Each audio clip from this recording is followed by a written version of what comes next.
We've been told that the airship is going to make an attempted landing in the rain, and if that is the case, we're going to have a mighty fine description of it for you, because the men will have the difficulty in keeping footing in the sand, and especially since it's wet. Now, the structure is light and yet so strong in the Hindenburg.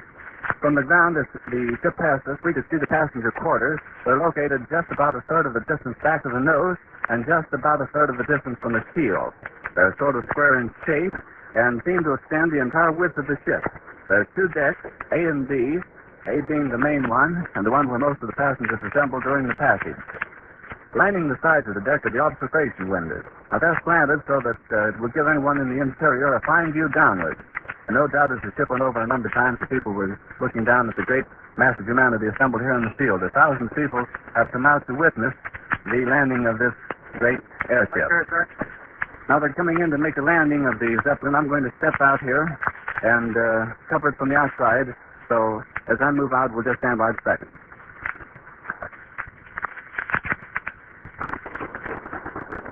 Well, here it comes, ladies and gentlemen. We're out now outside of the hangar. And what a great sight it is. A thrilling one.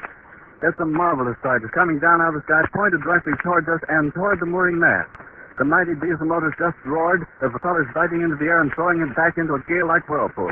No wonder this great floating palace can travel through the air at such a speed with these powerful motors behind it. The sun is striking the windows of the observation deck on the eastward side and sparkling like glittering jewels on a background of black velvet. And every now and then the propellers are caught in the rays of the sun. Their highly polished surfaces reflect circles of gold. Now, a field that we thought active when we first arrived has turned into a moving mass of cooperative action. The landing crews have rushed to the post and spots, and orders are being passed along, and last-minute preparations are being completed for the moment we have waited for so long. The ship is riding majestically toward us like some great feather, riding as though it was mighty proud of the place it's playing in the world's aviation. The ship is no doubt bustling with activities we can see. Orders are shouted to the crew. The passengers probably lining the windows looking down at the field ahead of them, getting their glimpse of the mooring mast.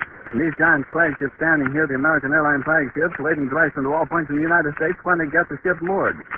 There are a number of important persons on board, and no doubt the new commander, Captain Max Frisch, is thrilled, too, for this is his great moment, the first time he's commanded the Hindenburg, for in previous flights he acted as a chief officer under Captain Lehman.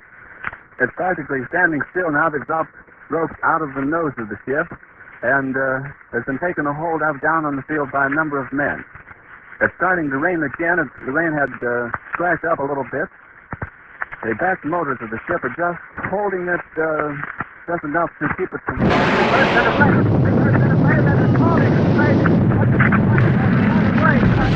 Get it started.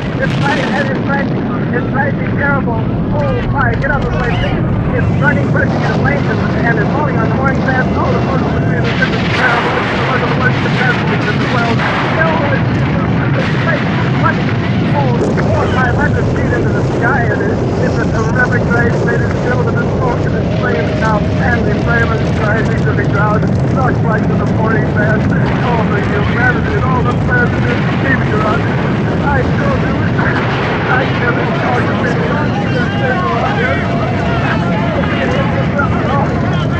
I can't talk, ladies and gentlemen. Honest is just like that. Smoking wreckage. And everybody get on me, please. It's talking, screaming, screaming. I'm sorry. Honestly, I can hardly breathe. I'm going to step inside where I cannot see it. I'm sorry, that's terrible.